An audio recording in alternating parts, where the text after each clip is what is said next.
em không ra lại Hà Nội, không ra Hà Nội thi nên em đang tự tự tìm hiểu cái cách mà thi online. Lúc đó có liên hệ trung tâm để hỏi thử coi thử có anh chị nào trước đó từng thi không, để chia sẻ kinh nghiệm, nhưng mà thực tế là cũng chưa, trung tâm mình chưa có ai thi online trước đó. Thế là em tự tìm hiểu nên sau quá trình tìm hiểu thì em thấy thực tế thì nó cũng đơn giản ấy. Nó không có phức tạp giống như mình nghĩ ấy. Thì nhưng mà hôm nay em chia sẻ cơ bản để anh chị em thấy là có cái cảm thấy tự tin hơn để chuẩn bị cho cái đợt thi sắp tới thôi.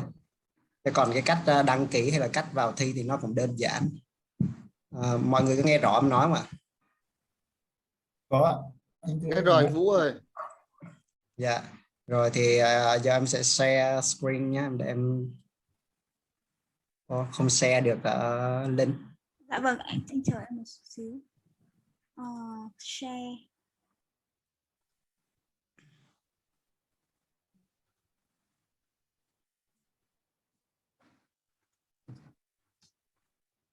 Anh ơi, em bật share màn hình rồi ạ. Rồi, ok. Dạ vâng, anh share. Rồi anh chị em thấy cái màn hình share chưa? Rồi ạ, em thấy rồi. Mọi người thấy hết rồi chứ ạ? Ok. anh thấy rồi. Anh thấy rồi. Thế thì cái thi online này á, thì bước đầu tiên là mình phải đặt một cái lịch, đặt một cái ngày để thi. Thì kinh nghiệm thì em có theo dõi cái lịch của bên PMI á, thì mình chỉ cần đặt trước một ngày thôi là để chọn giờ thông thường, hoặc có những cái giờ mà mình có thể mình đặt mình thi ngay luôn đấy, là ví dụ như sáng mình thấy lịch buổi tối trống mình có thể đặt được ngay, nên thành ra là anh chị không cần phải đặt cái lịch này quá sớm. Ờ, Trừ ngày chủ nhật, cái ngày chủ nhật thì thường nó ít lịch, thì nếu mà anh chị muốn thi lịch vào ngày chủ nhật thì nên đặt sớm. Còn các ngày khác thì em thấy lịch hầu như là lúc nào cũng có proctor, cứ tầm 15 phút là có một proctor để coi thi, thì mình có thể đặt lịch theo cái lịch của mình bất cứ lúc nào cũng được, là cái đó về đặt lịch.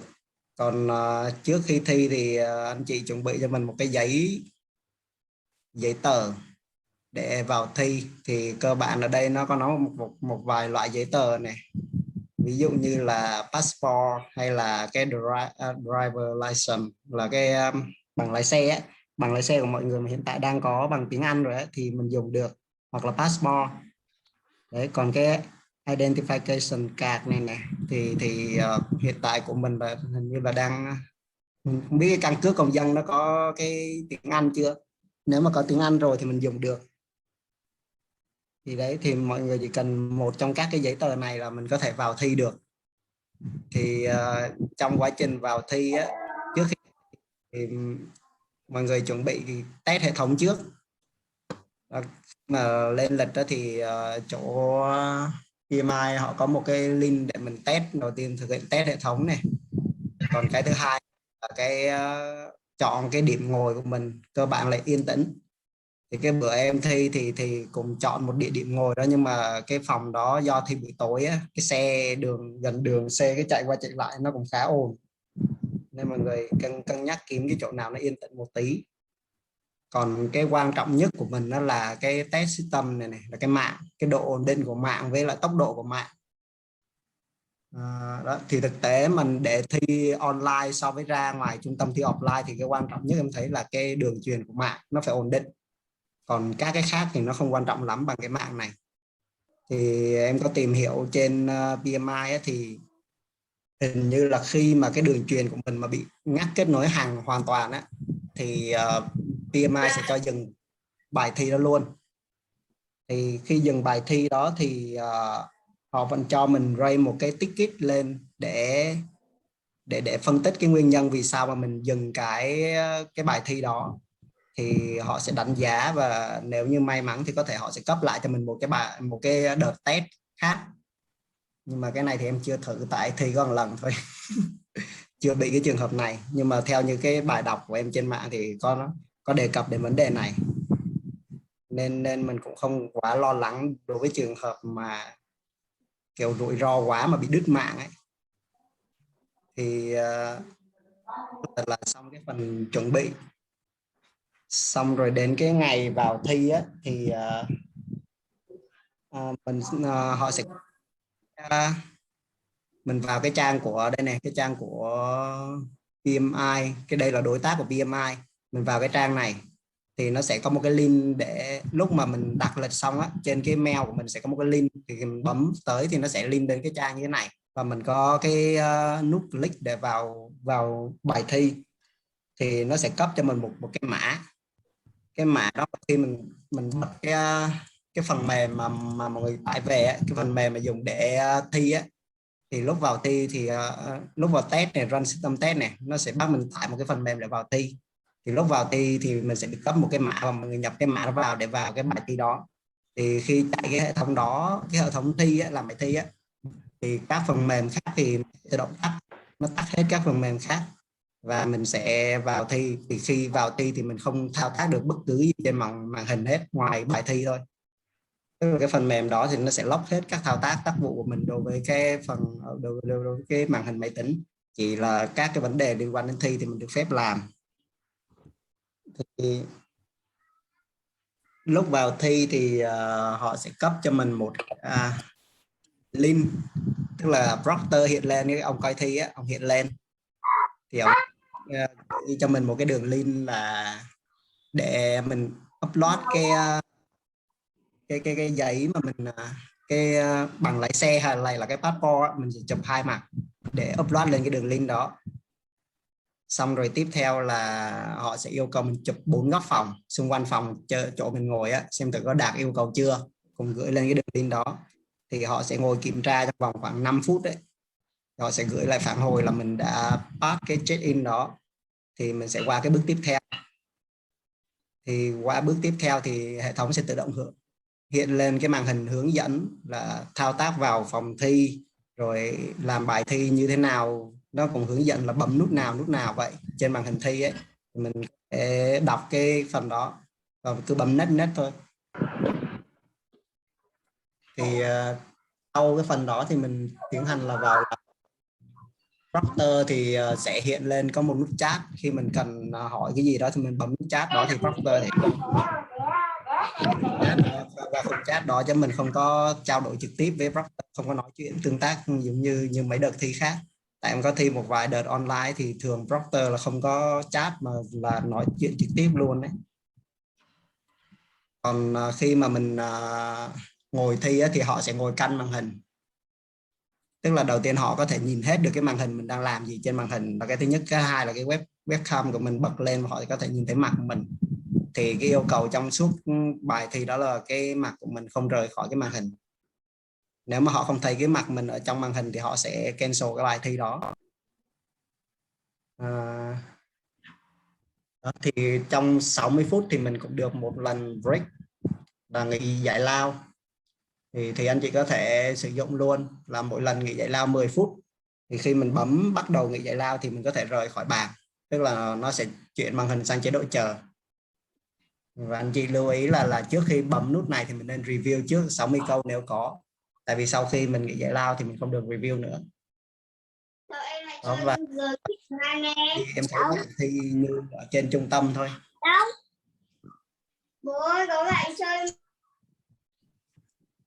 Chắc là có từng đó đó. Anh chị coi thử có cái thắc mắc gì cần hỏi không? Người có ai có câu hỏi gì cho anh Vũ không ạ? Cho mình hỏi 2 vấn đề nhá. Dạ. Cái thứ nhất là máy MacBook có dùng được không? Đấy. Hai nữa là cái phần mà chụp ảnh chứng minh thư, chụp 4 góc phòng ấy, là mình chụp bằng điện thoại hay là chụp ấy mình có thể chụp được hay là như thế nào? Dạ, mình chụp bằng điện thoại anh. Tại cái thời điểm họ yêu cầu á thì mình mới chụp. Tức là họ gửi một cái mình nhập cái số điện thoại của mình vào trong cái lúc mà check in anh, thì nó sẽ gửi cho một cái link qua cái tin nhắn của điện thoại, và mình bấm vào cái link đó thì mình sẽ upload hình ảnh lên cái link đó cho nó. Còn cái máy thì anh lên chỗ đây anh chạy cái run system này, test này, tức là anh chạy test thử cho cái máy của anh có được không. Thì cái này nó đồng thời và đồng thời test thử là cái chương trình test nó có chạy ổn định trên cái máy của anh không, thì anh cứ test trước. Em nghĩ chắc cũng không vấn đề gì. Ok, cảm ơn. Cho mình hỏi một chút là lúc thi có được dùng giấy nháp không nhỉ? thi thì không được dùng giấy nháp, cũng không được dùng điện thoại, nói chung là không có gì trên bàn, chỉ có một ly nước trên bàn thôi. Tức là chị được đặt cho mình một ly nước trên bàn, còn lại trên bàn là không được có gì hết, giấy tờ hay là điện thoại là không được. Trong trong cái phần mềm thi á, thì nó sẽ có cho anh một cái bảng trắng, nó giống như cái phần mềm pen trên laptop anh, cái phần mềm vẽ thì là tờ giấy trắng và anh có thể vẽ hoặc gõ chữ lên trên tờ giấy. Rồi Ok, một cái cảm phần ơn. calculator cũng giống như cái máy tính của mình thôi, là hai cái đó là hai công cụ hỗ trợ trong lúc thi. Nhưng mà thực tế thi thì em cũng không có cái câu nào mà em phải dùng đến giấy nháp cả. Còn tính toán thì cái đợt em thi thì chỉ có một câu tính toán thôi. Rồi, cảm ơn. Cho mình hỏi một câu, thế thì cái hôm mà bạn thi thì nó không có câu nào về critical path hay là Đúng rồi, đúng rồi. Không có câu Thì- nào vẽ ra cái critical path cả. ok. Thế hôm bạn Thế thi thì tính có cái SPI với CPI thì có tính không? Em thì không gặp câu đó.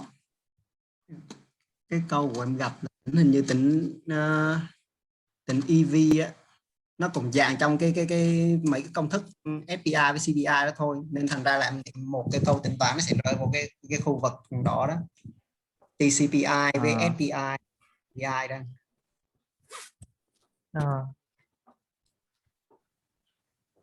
Với lại lưu ý là anh chị em nên cân nhắc thi vào ngày cuối tuần. Còn nếu mà thi ngày trong tuần thì cũng nên nghỉ phép ngày đó để thi. Tại vì hôm trước em thi là thi buổi tối lúc 8 giờ, hôm đó em đi làm về. Hôm đó là làm online nhưng mà làm hết nguyên ngày, xong rồi bắt đầu vào thi thì khá là đuối, khá là mệt đấy. Tại vì mình ngồi 4 tiếng liên tục ấy, mà lúc đầu mấy lần trước mình làm full test thì toàn làm vào cuối tuần, nên nghỉ nó cũng không mệt lắm, tại vì cuối tuần cơ bản mình không làm gì. Nhưng mà đến lúc mà vào thi mà ngồi 4 tiếng kiểu đó là rất là đuối.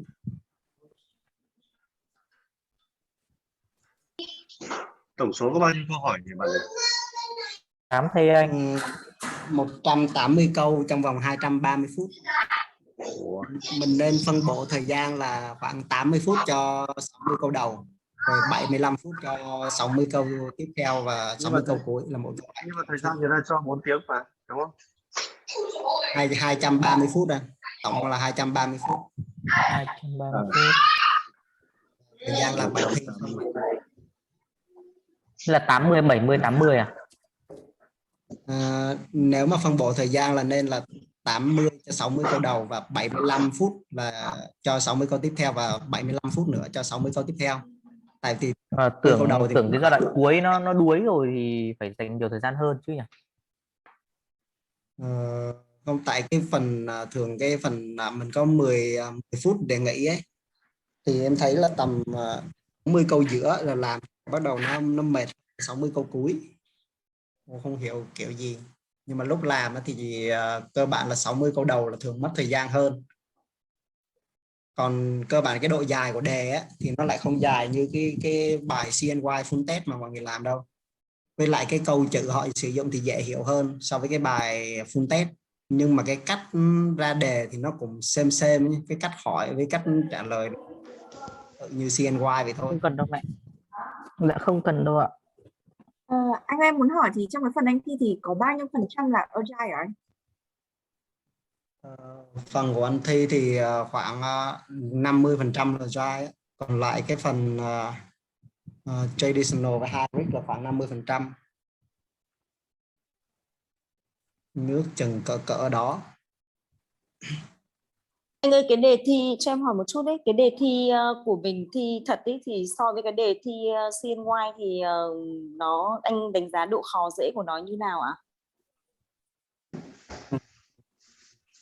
Anh cũng không biết cái cách chấm bài bên này nó như thế nào ấy. Nhưng mà cái độ khó của cái bên CNY thì cái cách ra đề của nó là cũng không khó, nhưng mà cái cách cái câu trong CNY nó thứ nhất là nó vừa dài, thứ hai là cái từ vựng nó dùng là khó hơn so với cái đề của bên PMI.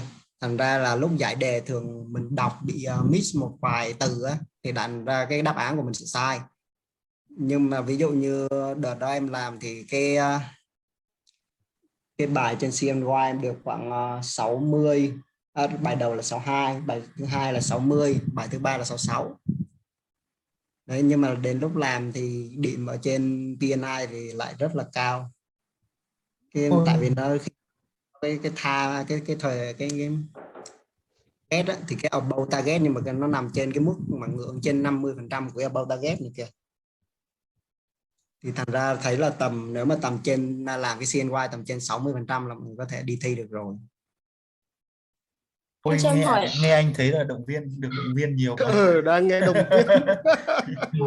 Chị Anh Thủy, ơi cho em hỏi. chị Thủy ơi, thi đi Thủy ơi. Ôi, từ từ nghe hỏi đã là. Anh cho em hỏi là ở trên theo kinh nghiệm của anh ấy thì anh có làm hết tất cả các đề trên CNY không? Anh cũng không làm hết đề trên CNY, anh chỉ làm 40 đề nhưng mà full test thì anh làm hết. Vâng, anh có thể gợi ý hoặc là suggest bọn em là bọn em nên tập trung vào cái nào, bởi vì ở trên CNY nó tận 62 đề ấy.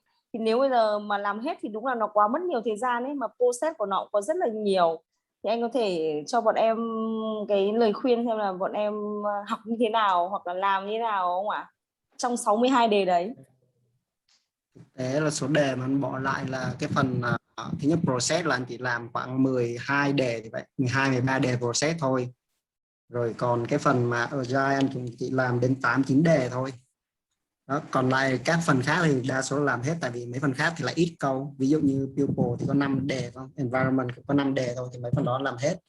Còn cái phần process này thì làm không hết. Chừa lại khoảng 20 đề. Vâng. Anh cho em hỏi câu nữa nhé. Định hỏi gì? À đây rồi. Ở bên trong cái quá trình mà mình học với mình làm trên CNY thì về Agile thì bọn em thấy rằng là có nhiều câu hỏi mà ở trên CNY nó hỏi mà mình không được học, kiến thức rất là mới. Thế thì lúc mà đi thi thì nó có hỏi những cái kiến thức mà nhiều giống như trên CNY không ạ? Rồi cái phần thực tế trước khi thi thì mình phải đọc, mình có đọc lại sách của bên Agile thì để củng cố lại kiến thức á, chứ thực tế là cái trong của trung tâm có gửi, thực tế là nó cũng khá đầy đủ nhưng mà vẫn không đủ 100% so với cái phạm vi của CNY ra đề. Cả cái bài test của PMI cũng có những câu Agile nó cũng không có trong cái phần mà mình học. Thì em có đọc thêm cái phần quyển của ACP ấy, quyển ACP của trung tâm gửi ấy, cái quyển mà khoảng 200 trang ấy, thì mình đọc khoảng 100 trang đầu thôi. Đây nó Ôi giời, đọc là 100 trang này thì vỡ mồm. Đọc nhưng mà có nhớ hay không ấy, tức là nếu mà Đọc còn hiểu nữa anh. Tại vì mình làm đề ấy, mình ví dụ như Agile ấy, mình làm khoảng 5 đề đi, xong 5 đề xong mình sẽ thấy những cái điểm chỗ lủng kiến thức nào của liên quan đến Agile ấy. Xong rồi mình đọc sách thì mình tập trung vào những cái chỗ nào mà mình bị lủng. Tức là ebook. Bọn em thì cũng có đọc những cái gì mà là kiến thức mới khi mà câu hỏi trên CNY có mà mình không được học. Thế nhưng tuy nhiên thì em muốn hỏi anh là ngoài cái việc mà làm những cái câu hỏi ở trên CNY và những cái kiến thức mà mình chưa được học ra thì mình vẫn cần phải đọc thêm sách à anh? Cái này là tùy cách học của mỗi người ấy. Tại vì cái quan điểm của mình thì mình thường thích đọc sách, đọc xong rồi mình mới làm bài. Chứ còn có nhiều người thì họ sẽ ra theo từng câu nào không hiểu thì sẽ ra. Còn mình thì mình đọc, ví dụ trước khi start làm CNY nha, mình sẽ đọc hết lại cái của trung tâm trước, xong mình bắt đầu làm bài, kể cả sách Agile hay là sách JD, cái quyển thực ra là cái quyển slide thôi, mình đọc trong vòng khoảng 2 ngày trước, xong rồi mình bắt đầu vô làm bài. Thì mình làm đến khoảng 30 câu rồi đó thì mình mới thấy là cái phần Agile này có những câu mình tra trong slide cũng không có nữa. Thế thì mình mới lật sách này ra mình đọc khoảng tại cái sách này là khoảng 200 trang nhưng mà mình đọc khoảng tầm 80 trang, 80-90 trang trong một sách này là nói về cái mindset với một vài cái tool với technique của bên Agile. Tại vì họ không hỏi mình quá chi tiết về Agile theo XP hay là theo cái hay là làm mấy cái framework với cái practice của Agile đâu, nhưng họ chủ yếu về mindset với cách làm á. Với một cái đọc được ở trên mạng đó là cái servant leader, là cái đó là mọi người nên đọc. Ví dụ không đọc hết quyển sách này thì cũng nên lật đến cái phần mà gọi là servant leader để đọc, tức là các cái tool and technique mà cái ông servant leader hay dùng để xử lý tình huống ấy. Thế đi thi vào cái servant leader nhiều à anh? Đúng rồi, thì trong lúc quá trình thi thì em thấy vẫn sử dụng đến cái thằng ông servant leader này là nhiều. Kể cả traditional nha, cũng sẽ một vài cái là liên quan đến skill để giải quyết vấn đề trong team hay là giải quyết vấn đề đối với stakeholder đó. Thì cái phần servant leader này thậm chí mình đọc thêm mấy cái mà liên quan đến cái role này trên mạng nữa. Thì nó thứ nhất là nó cũng vừa hữu dụng trong lúc mà mọi người giải quyết mấy cái câu hỏi tình huống ở Agile trong cái đề CNY ấy. Thì cái role servant leader này là cũng nhiều, là PM ở cái role servant leader. Cho mình hỏi một câu là trong lúc mà làm bài thi online ấy, mà tự nhiên có người chạy vào trong phòng mình chẳng hạn, thì mình sẽ bị disqualify luôn à? Không, thì thực tế bọn này nó cũng sẽ warning cho mình trước. Ví dụ như có người vào á, thì mình chỉ cần nói họ là mình đang thi, ví dụ như là I'm taking please leave, thì tức là mình nói bằng tiếng Anh đấy, là nói với người kia là rời khỏi phòng thôi trong quá trình thi. Ví dụ cái hôm đó thì thực tế mình bị cái là mình đẩy cái camera lên quá cao ấy, thì cái ông đó ông chỉ thấy một nửa mặt mình, xong rồi ông cũng one in, ông nhắn tin kêu là kéo camera xuống thôi chứ. Nên thành ra trong quá trình thi mà phát sinh tình huống gì thì họ cũng sẽ bật cái cảnh báo lên, họ kêu mình tham gia vào cái đoạn chat đó thôi. Em hỏi một chút là trong cái lúc nghỉ giải lao thì anh có được quyền rời khỏi cái màn hình máy tính không anh, để đi lại không ạ? Đó, lúc mà nghỉ giải lao là mọi người có thể rời khỏi vị trí ngồi luôn, chỉ có trong cái thời gian thi là không được rời mặt khỏi màn hình máy tính. Còn lúc mà nghỉ giải lao thì mọi người có thể ra ngoài đi vệ sinh, uống nước rồi tập thể dục gì đó tầm 10 phút rồi quay lại. Nếu mà 10 phút rồi quay lại thì hệ thống sẽ tự động tính giờ làm bài thi tiếp luôn. Em cho em hỏi một chút được không? Sorry, vừa em ra ngoài thì liên quan đến cái phần mà trong cái đề thi ấy, thì anh đánh giá là có bao nhiêu % là cái câu giả nó bị dài ấy? Ý là theo em là khoảng tầm 4 đến 5 dòng thì em sẽ đánh giá là dài. Và thường thì chiến lược của anh làm những cái câu dài như nào? Thực tế là trong cái đề thi mình không thấy câu nào dài như CNY, tức là nó chỉ tới 3 dòng là hết cỡ đấy. 3 dòng tức là 3 dòng về cái nội dung và 1 dòng là về câu hỏi. Vô trong cái đề thi nha, lúc đầu là thường họ sẽ đưa cái câu hỏi và cái câu mô tả tình huống là nó tách biệt chứ không biết liền mạch như là CNY đâu. Ví dụ họ đưa cái tình huống ra trước, xong rồi họ sẽ cắt thẳng ra một dòng luôn, là đưa một câu hỏi vào đó. Thì thông thường cái câu mà thấy dài nhất là chỉ khoảng 3 dòng thôi, nên tổng với một câu hỏi nữa là 4 dòng đúng không? Rồi, là cái câu dài nhất. Còn không biết là chiến lược của anh thường những cái câu đấy thì nào ạ? Để những cái câu nào mà đã đọc vào mà đã không biết ấy, không biết được liền ấy, thì cứ đánh tạm một đáp án với đánh cờ lên thôi. Vì ví dụ như mình làm 60 câu đầu mình đã xác định là trong vòng 80 phút, thì những cái câu nào mà ngay thời điểm mà đọc thứ nhất là quá dài, mà mình đọc đáp án mình không chọn được ngay, hoặc là đọc qua mà mình không hiểu á, thì mình sẽ đánh tạm một đáp án và mình đánh cờ lên. Rồi khi mà hết 60 câu á, thì mình coi thời gian của mình đã hết 80 phút chưa. Nếu mà chưa hết 80 phút á, thì mình sẽ review lại trong cái khoảng thời gian còn lại đó thôi. Và khi vừa hết 80 phút là mình sẽ tắt luôn, không review 60 câu đó nữa, và bấm là tham gia đến cái giờ giải lao. Tương tự là 60 câu tiếp theo là 75 phút và 60 câu sau nữa là 75 phút. Cảm ơn. Tức là em cho em clear lại chỗ này xíu ạ. Tức là review các câu mà mình làm theo từng phát chứ không được ví dụ làm xong hết rồi mình quay lại xem cả một lượt đúng không anh? Đúng rồi, tại vì mình có cái thời gian nghỉ. Hôm bữa nghe thầy nói là nếu mà mình không có bị giải lao giờ giờ á, mình có thể ví dụ mình làm mặt ví dụ mình học mặt 120 câu thì thường lúc mình có thể review lại 120 câu đó nếu như mình không nghỉ. Mà cái đó thì mình chưa thử. Tại vì mình vô làm thì mình cứ làm 60 câu xong mình review xong mình bị giải lao luôn. Anh ơi cho em hỏi là ngoài làm cái câu ở CNY thì anh còn làm thêm đâu không ạ? Không, chỉ làm CNY thôi. Đọc sách của trung tâm, làm CNY với mình đọc thêm cái quyển ACB này thôi. Lại cũng không có nguồn nào khác để ôn.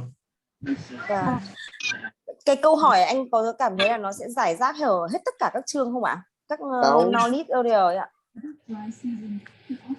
Đúng là nó rải rác về nhiều kiến thức của nhiều chương, nhưng mà nó chủ yếu là tập trung về cái kỹ năng giải quyết vấn đề của ông PM. Tức là như mình nói là ở đây cái phần server leader này là một trong những bộ kỹ năng mà ông PM hay dùng để giải quyết vấn đề này. Ví dụ như là cái intelligent emotion ấy, thì 4 cái kỹ năng ví dụ như là đầu tiên là self awareness này, rồi cái vụ mà trao quyền, xong rồi cái trong cái slide nó có 4 cái ô á, nó sẽ là 4 cái kỹ năng liên quan đến cái phần của ông servant leader này. Có thể đọc lại. Xin lỗi tí, bạn nào mà không nói thì mute mic dùng cái nghe khó nghe quá. Ồn quá. Thế thì tức là tập trung vào cái kỹ năng giải quyết vấn đề các xung đột đúng không anh? Đúng rồi, chủ yếu là kỹ năng của ông PM ấy. Và trong cái vấn đề đó thì sẽ giải quyết vấn đề như thế nào. Đây hình như mình có một cái note là mình note ra là trong tình huống nào thì mình sẽ xử lý như thế nào, theo trình tự nào nữa. Không biết xóa chưa nữa. Cái này là lo. Thì cái thi nó cũng đúng vào những cái mà anh nốt đây hả anh? Thực tế cái này là mình thấy cái trình tự thì mình thường nghĩ là nó sẽ đi theo cái trong quá trình làm bài thì mình note lại thì cái mindset mình như vậy á, rồi đến lúc vô mình giải đề mình cũng đi theo cái mindset như vậy, tức là nó đồng nhất về cái mindset. Ví dụ như là phát sinh một cái new technology hay là một cái risk gì đó mà cần phải nghiên cứu hay là cần phải xử lý nhanh đó, thì mình cần đến cái keyword là spy của Agile. Rồi còn ví dụ như xử lý vấn đề thì đầu tiên là listening, rồi đồng cảm. Đây là các cái kỹ năng của ông servant leader này. Ví dụ đầu tiên là listening, rồi cái thứ hai là đồng cảm, ví dụ là đặt mình vào cái tình huống đó của nhân viên trước để xử lý vấn đề. Còn cái healing này là cái này ví dụ như là có cái nhân sự mới vào trong cái dự án thì mình sẽ welcome và sẽ hỗ trợ hoặc là mentor cho cái ông nhân viên đó. Còn cái self awareness này là đầu tiên là biết, thứ nhất là ông nhân viên cũng phải biết mình ở vị trí nào, và mình cũng khi mà giải quyết vấn đề thì mình đặt cái mình vào vị trí của nhân viên, hoặc là biết là những cái quyết định của mình là sẽ ảnh hưởng đến những người khác như thế nào. Đây thì mình có note ra một vài cái, thực tế là mình nói cũng không ấy lắm, nhưng mà khi mình viết cho bạn mình viết cho mình đọc thì mình viết cho mình hiểu là được. Thì khi giải qua một vài câu thì mình thấy một vài cái điểm chung là nó sẽ đi vào một vài cái logic như vậy, thì mình sẽ note ra thành một cái file note cho mình thôi. Nếu mà được thì anh có thể gửi cái file này cho mọi người được không ạ? Được, nhưng mà mình viết theo kiểu từ ngữ của mình ấy, nên bạn nào đọc được thì đọc, chứ cũng hơi khó Sao đọc đâu anh ấy. ạ, bởi vì là mọi người đều đang làm ôn tập ấy, nên là khi gặp ấy thì mọi người tự hiểu theo cách của mọi người sau chỉnh sửa. Mọi người nên note ra một cái file theo cái cách riêng của mình nữa, còn mình có thể gửi cái này cho mọi người tham khảo. Đấy, thì trước khi thi thì mình sẽ ngồi mình đọc lại cái này một lượt đó, để đảm bảo lúc mình làm bài mình sẽ tuân theo cái logic xử lý như thế này. Anh cho mọi người xin cái quyển practice Agile cái đấy nhanh nhá.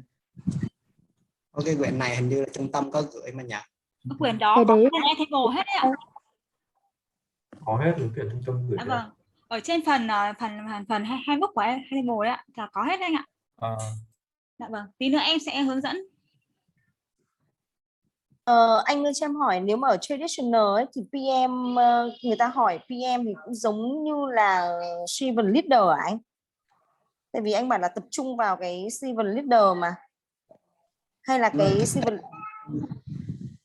Thế những cái câu hỏi tình huống mà liên quan đến people, tức là liên quan đến team member hoặc là liên quan đến stakeholder á, thì nó một cái logic nó xử lý giống như là cái servant leader vậy. Theo anh thấy là vậy.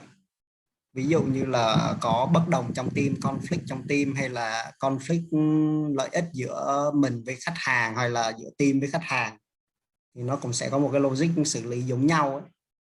Còn đương nhiên cái phần traditional thì sẽ liên quan đến một vài cái knowledge area khác nữa, như planning rồi scouting đó, thì nó sẽ theo mấy cái cụm chức năng, ví dụ như identify stakeholder đồ nữa.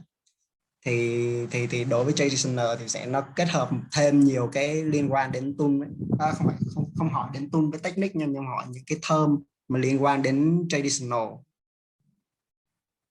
Còn về cách đặt câu hỏi thì cũng vòng vòng nhiều đó thôi, chủ yếu là trong cái tình huống đó thì ông PM sẽ xử lý như thế nào. Thì có những câu nó sẽ nói rõ là đang ở trong dự án traditional hay là dự án hybrid hay là dự án agile, nhưng có những câu là kiểu như là nó dùng trong tất cả các dự án luôn, nó không phân biệt là thuộc về traditional hay là hybrid hay là agile luôn. Thì theo nhân biết là những câu mà liên quan đến con người như vậy là nó không thuộc về phạm trù của đặc thù của một cái loại hình nào cả, mà cách xử lý chung của mình đối với cái vấn đề đó. Vâng ạ. Mình xin hỏi một câu nữa là trong 180 câu thì nó có bố trí 60 câu đầu là chủ đề gì, hay là nó cứ loạn xì gậu luôn? Cũng không để ý, nhưng mà hình như là nó loạn xì ngầu ấy. Nó hỏi cùng từ cái này qua cái khác, chứ nó cũng không hỏi theo một nội dung mà liên tục đâu. Nó cũng đảo số câu ấy. Rồi, ok, cảm ơn. Tại vì đúng rồi, tại vì thường như mọi người làm trên CNY á, thì nó sẽ chia cho mình theo từng nhóm kiến thức, nhưng mà cái đề này nó không giống như CNY đâu. Này nó sẽ đảo hết. Cho mình hỏi thêm một câu nữa nhé. Lúc mà bạn cái đề thi của bạn ấy thì các cái câu ở phía trước nó có câu nào liên quan đến các câu ở phía sau không? Tức là kiểu có thể là cùng một cái tình huống đấy, hoặc là cùng một cái nội dung đấy, nhưng mà nó hỏi ở hai chỗ khác nhau ấy. Và tất câu hỏi nó sẽ khác nhau một chút. Không có câu nào kế thừa nhau hết. Thực tế trên CNY thì mọi người sẽ gặp cái trường hợp đó rất là nhiều. Mình giải đề mình cũng thấy, nhưng mà thực tế thi là không có trường hợp như vậy. Không có câu nào mà dùng lại từ ngữ hay là tình huống của câu trước cả. Nó khác nhau hoàn toàn hết.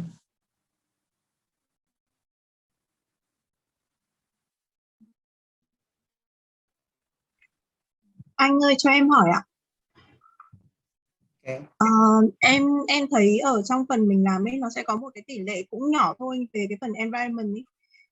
Thì những cái câu em muốn hỏi là những cái câu trong cái đề thi lúc thi thật đi về phần code of ethics hay là responsibility ấy, thì nó có khó và đánh đố như ở trên CNY mình làm không ạ?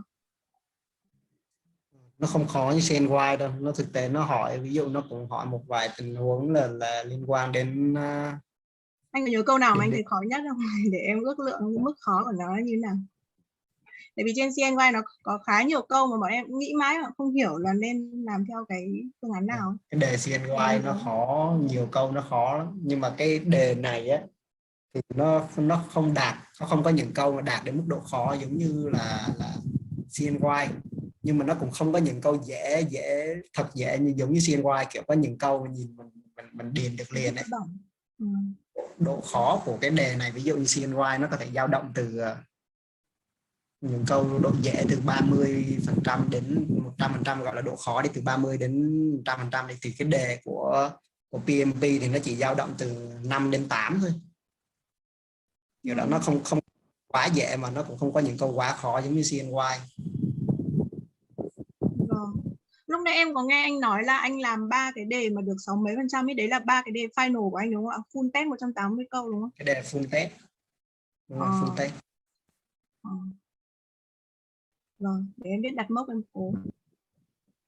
Lúc anh đi thi anh có cảm thấy tự tin ở đi, thấy rất là tự tin ở thi không?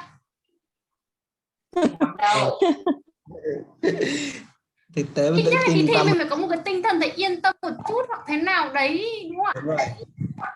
Tức là mình ít nhất là mình phải yên tâm, tức là mình phải nghĩ trong đầu là mình không sót, không thiếu một cái gì nữa rồi, tức là mình đã chuẩn bị hết sức có thể rồi. Ví dụ đầu tiên là mình làm tới đề, thứ hai là mình đọc những gì cần đọc và mình tìm hiểu đủ những gì cần tìm hiểu rồi và mình tự tin. Thì cái mà để quyết định mà trước khi em thi ấy, là anh làm cái phần full test 3. Thì thực tế trong cái lớp thì cũng có nhiều người làm full test, thì cơ bản là đạt cũng từ 62 đến 65%. Đấy, thì là những người mà thi ban đầu ấy, thì thực tế cái khóa K63 cũng mới thi có mấy bạn thôi. Thì mình nghĩ ấy, nếu mà cái bài full test cuối cùng đó mình làm được trên 62% thì chắc chắn mình sẽ đi thi luôn.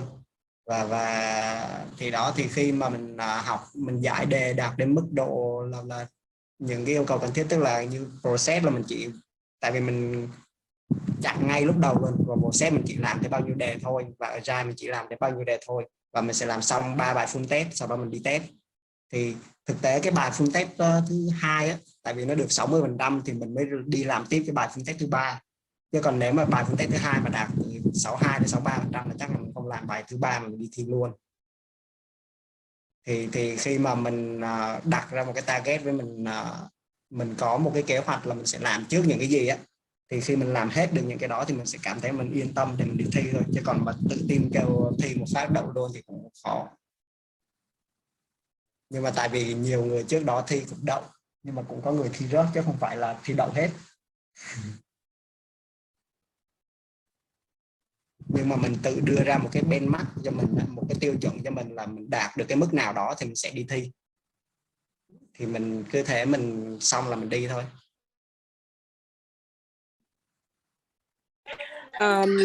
Bạn có nhớ cái khung giờ để nếu mà thi online ấy, thì nó có những cái khung giờ kiểu như nào, kiểu từ sáng đến tối lúc nào cũng có? Đúng rồi, có những ngày là từ sáng đến tối là cứ 15 phút là có một đợt thi, là bạn chọn lúc nào cũng được. Ví dụ giờ kể cả bây giờ 8:15 đôi lúc bạn lên, hôm nay giờ đôi lúc bạn lên bạn coi lịch là lúc 10 giờ có lịch thi trên đó nữa, bạn chọn thi luôn cũng được nữa. Thành ra là các cái ngày mà không phải ngày chủ nhật, không phải thứ bảy chủ nhật á, thì mọi người có thể thoải mái chọn giờ. Thông thường thì nên chọn trước 24 giờ để có giờ đẹp. Còn chọn sát thì nó sẽ không còn một vài cái khung giờ đẹp như mình mong muốn nữa. Còn riêng thứ bảy chủ nhật thì nên chọn sớm. Còn các ngày trong tuần thì chỉ cần trước 24 giờ để có giờ đẹp thôi. Còn không thì có trường hợp mọi người cứ lên cứ canh thấy giờ nào trống thì bay vô thi luôn. Khi mà kiểu mình đã học xong rồi thì mình cứ lên mình coi ngày nào giờ nào trống, cách 3 tiếng nữa hay là cách vào mình thi luôn cũng được. Có, tức là mình có thể đăng ký hôm đấy xong rồi mấy tiếng sau thi luôn cũng được à? Đúng rồi, chỉ cần mọi người thanh toán tiền thôi, lên book lịch thi luôn là cũng được. Bắt buộc là phải có camera anh nhỉ? Đúng rồi, bắt buộc phải camera. Đúng rồi, máy tính phải có webcam, bắt buộc. Nhưng mà chỉ cần làm một cái webcam thôi đúng không? Đúng rồi, một cái thôi, một cái để nhìn mặt mình thôi. Nhưng mà lúc đầu tại vì mình nghe bạn nói là phải quay 4 cái góc phòng cho họ nhìn ý, thì cái đấy là chỉ dùng máy tính của mình xong là quay một lượt cho họ xem thôi ha? Còn mình lấy điện thoại mình ra mình chụp 4 góc phòng, nó có hướng dẫn là chụp góc nào, chụp như thế nào ấy. Lúc mà cầm điện thoại lên nó có hướng dẫn, mình chụp đúng 4 tấm hình như vậy theo cái hướng dẫn của nó rồi mình gửi lên cho nó là được. Thì nó chỉ coi là xung quanh mình đồ đạc thế nào, rồi có hình ảnh hay là có những vấn đề gì bất thường không, nó sẽ audit trong vòng 5 phút đấy, xong rồi nó sẽ phản hồi lại cho mình là được vào thi.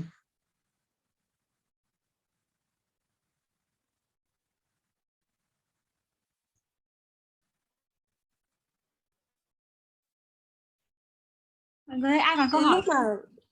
Lúc mà bạn thi online ấy, thì bạn có cái điểm gì mà bạn thấy cần lưu ý không? Thực tế mà để nói online với cái mà thi ở trung tâm á, thì cái quan trọng nhất của mình là đường truyền. Cái thứ hai là không gian yên tĩnh. Đó. Nhất là phải dặn, nếu mà trong nhà mà có nhiều người dùng mạng ấy, thì tốt nhất là cái lúc đó là kêu mọi người đừng có dùng cái gì liên quan đến mạng trong vòng 4 tiếng mình thi. Hoặc là nếu mà máy tính mà có thể cắm được mạng dây á, thì kéo mạng dây về cắm là ổn định nhất.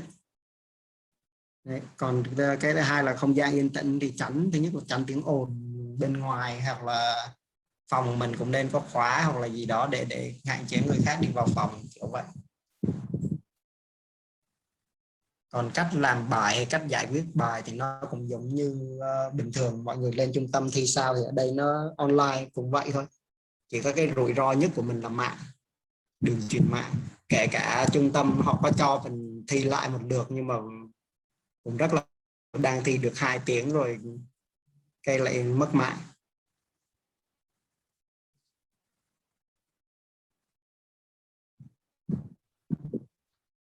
Với một cái nữa như mình thấy là cái lúc nãy mình có nói rồi, đó là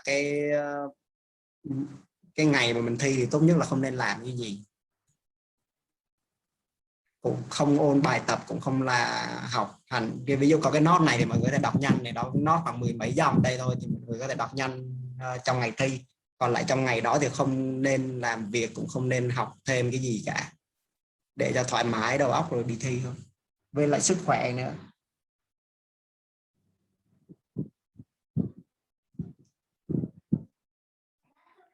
Cảm ơn Vũ đã chia sẻ rất nhiều thông tin và nhiều cái tip rất là hay.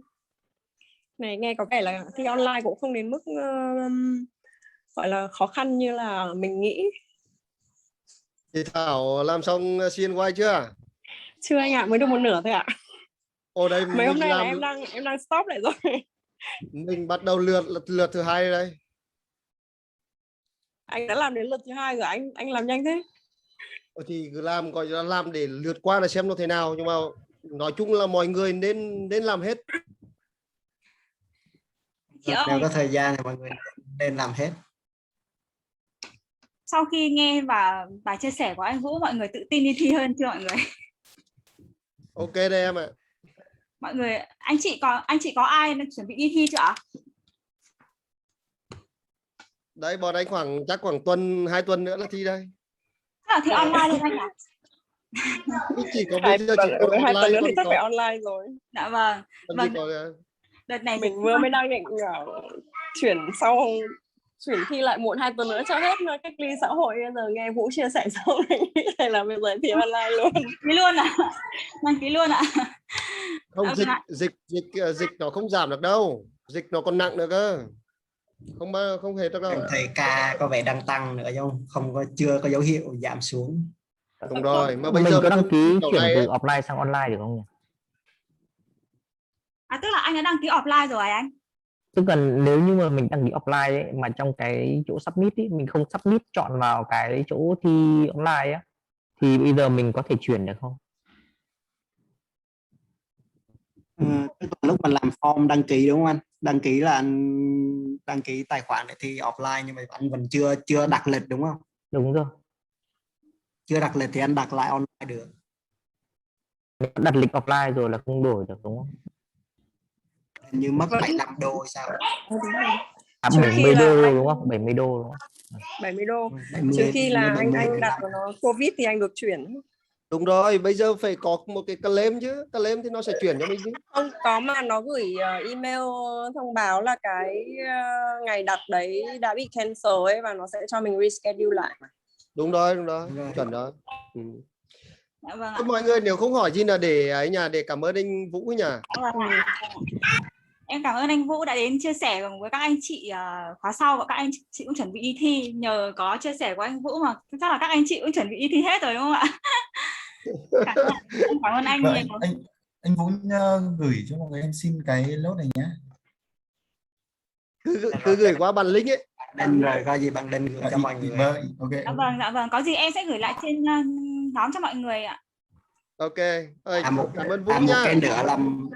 một cái nữa là cái bài CNY mọi người nên dành một bài để vào đúng cái phòng thi đó và đúng cái thời gian mà mọi người định đăng ký á, với cũng đúng cái đường truyền đó để mọi người làm thử trong vòng 4 tiếng xem thử là nó có vấn đề gì về mạng không, cũng tại vị trí đó và tại cái đường truyền mạng đó thì để mọi người test thử trước. Đấy thì còn cái đó nữa thôi. Thì hôm nay chia sẻ cho mọi người vài thông tin vậy. Chúc các anh chị em thì đạt được kết quả tốt, là mọi người đều pass hết 3A nhé. Dạ. Ơi cảm ơn anh Vũ nhá. Cảm ơn Vũ. Cảm ơn anh Vũ ạ. Em cảm ơn anh Vũ ạ. Dạ. Cảm ơn anh ạ. Cảm ơn anh ạ. Rồi, cảm ơn em Linh tổ chức cho bọn anh một buổi này nha. Dạ vâng ạ. Thì có gì mọi người cần hỗ trợ thì mọi người cứ nhắn lên nhóm hoặc là nhắn cho bạn trợ giảng mọi người nhé. Thì có gì bọn em sẽ hỗ trợ ạ. Ok, cảm ơn em. Dạ vâng ạ. Em chào mọi người ạ. Em end cuộc họp ạ.